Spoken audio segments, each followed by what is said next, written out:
আসসালামু আলাইকুম। আশা করি সবাই ভালো আছেন। যারা খুব সহজে পারফেক্টলি রেস্টুরেন্ট স্টাইলে ফ্রাইড রাইস তৈরি করতে চান, তারা অবশ্যই আমার এই ভিডিওটা পুরোটা দেখবেন। তো চলুন কথা না বাড়িয়ে চলে যাই মূল পর্বে। ফ্রাইড রাইসের ভাতটা প্রথমে রান্না করে নিচ্ছি। দিচ্ছি কিছুটা লবণ এবং হালকা তেল, এতে ভাত ঝরঝরা হবে। আমি চিনি গুঁড়া পোলাও চালটা ব্যবহার করেছি। আপনারা বাসমতি বা অন্য যে কোনো চাল ব্যবহার করতে পারেন, তবে বাসমতি চালের ক্ষেত্রে অবশ্যই 30 মিনিট আগে ভিজিয়ে রাখবেন।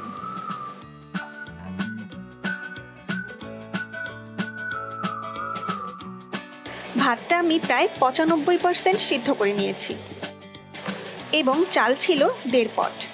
ভাতের পানি খুব ভালোভাবে ঝরিয়ে নেবেন। ফ্রাইড রাইসে দেওয়ার জন্য আমি কিছু সবজি নিয়েছি। ক্যাপসিকাম ছোট লম্বা করে কেটে নিয়েছি, বরবটি খুবই কুচি করে কেটে নিয়েছি, গাজরও মিহি কুচি করেছি এবং বেবি কর্ন নিয়েছি। আপনারা আপনাদের পছন্দ মতো যে কোনো সবজি দিতে পারেন, ফুলকপি, ব্রোকলি, লাল বা হলুদ ক্যাপসিকাম, পাতাকপি ইত্যাদি। তেল গরম হলে এতে দিচ্ছি 1 চা চামচ করে আদা ও রসুন বাটা। তেলের বদলে আপনারা বাটার কিংবা ঘিও ব্যবহার করতে পারেন এবং আদা ও রসুন কুচিও দিতে পারেন, সেক্ষেত্রে 1/2 চা চামচ।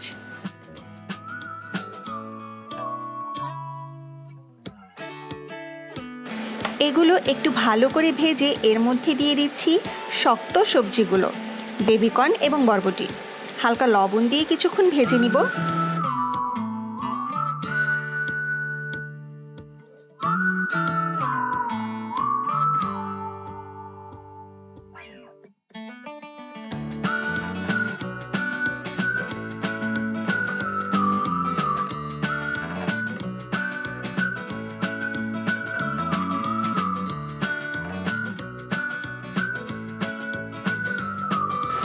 সাইডে 2টো ডিম ভেজে নিচ্ছি।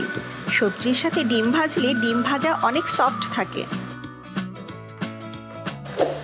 আমার ভিডিওটি যদি ভালো লাগে তাহলে প্লিজ সাবস্ক্রাইব করুন।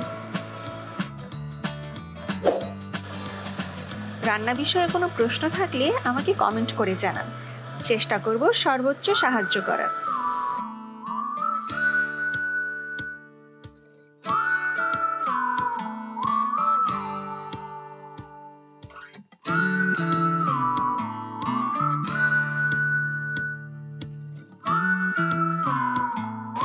ডিমগুলো এভাবে ভেঙে দেওয়ার পর এতে অ্যাড করে দিচ্ছি গাজর কুচি এবং ক্যাপসিকাম।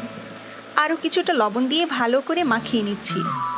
আমি প্রতিবার লবণ অ্যাড করছি কারণ যখন যতটুকু সবজি ব্যবহার করছি ততটুকু অনুযায়ী লবণ দিচ্ছি। এতে কিন্তু লবণের টেক্সচারটা পারফেক্ট থাকে। যেহেতু এটা ফ্রাইড রাইস, এক্সট্রা লবণ হয়ে গেলে খেতে খুবই বাজে লাগবে। এখন দিয়ে দিচ্ছি ঝরিয়ে রাখা রাইস।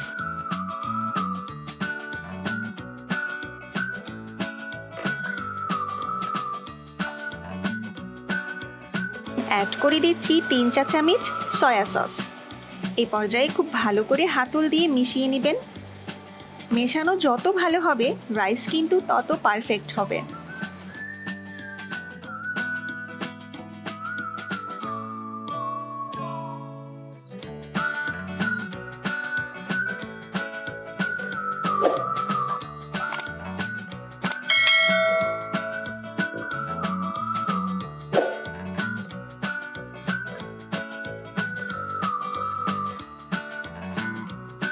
কিছুক্ষণ পর হাতল ধরে এভাবে ঝাঁকিয়ে নিন। খুন্তি দিয়ে বেশি নাড়বেন না, এতে রাইস চটচটে হয়ে যাবে এবং ভেঙেও যাবে, তাই হাতল ধরে এভাবে ঝাঁকিয়ে নিন। তো হয়ে গেল আমাদের ফ্রাইড রাইস রান্না। পরবর্তী ভিডিও দেখার আমন্ত্রণ জানিয়ে আজকে আমি বিদায় নিচ্ছি। সেই পর্যন্ত সবাই ভালো থাকুন, সুস্থ থাকুন। আল্লাহ হাফেজ।